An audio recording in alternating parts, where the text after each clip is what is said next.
tujuan MBG ini kita bisa berdebat lah, tapi anggaplah ini tujuan yang baik. Tetapi tidak ada kerangka regulasi dari awal. Dari segi tujuan, Mas Yantor merasa nggak ada yang salah. Ini tujuan yang mulia ya? Di banyak negara, Mas, yang namanya school meal, itu program yang baik. Bagus. Ya. Masalahnya adalah delivery-nya seperti apa. Kalau Mas Rizal masih ingat, ketika Pak Prabowo dulu menjanjikan, delivery-nya itu ketika saya mendengar beliau mengatakan ini akan menggerakkan ekonomi lokal, bayangan saya bentuknya itu transfer daerah. Bayangan saya, transfer daerah dalam bentuk dana BOS begitu masuk ke sekolah, Prof. Sekolah merasa, oke, murid saya sekian ratus atau sekian ribu, saya nggak ada kantin atau saya punya kantin, saya akan melibatkan kantin-kantin sekitar sekolah, orang tua murid, komite kantin. Ekonomi jalan lah ya. Kemudian orang lokal, ekonomi bergerak. Yeah. Kalau itu jalan, ini akan menggerakkan ekonomi. Saya percaya. Tetapi begitu modelnya dengan BGN, dengan SPPG, semuanya drop-dropan, ini beda cerita. Ini jadi proyek ini kan. Ini misalnya. Tapi balik tadi, kerangka tata kelola tadi misalnya. Pertama, regulasi.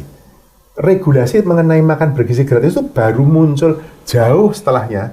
Mohon maaf, setelah saya ingat, Prof bikin konten, cucunya Prof keracunan itu. Iya, salah satu korban cucu beliau. Iya kan? Iya. Baru setelah itu, Kemenkes dilibatkan, BPOM dilibatkan. Oh ya? Iya.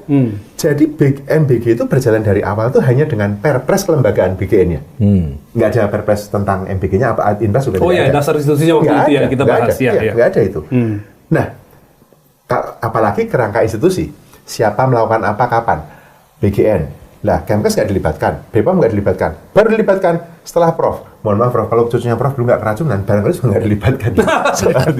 Gitu ya? Untung ada efek pengakuan di depan layar. Iya, bukan saya kok beruntung cucunya keracunan, bukan, Prof. Tapi maksud saya karena ada kejadian itu.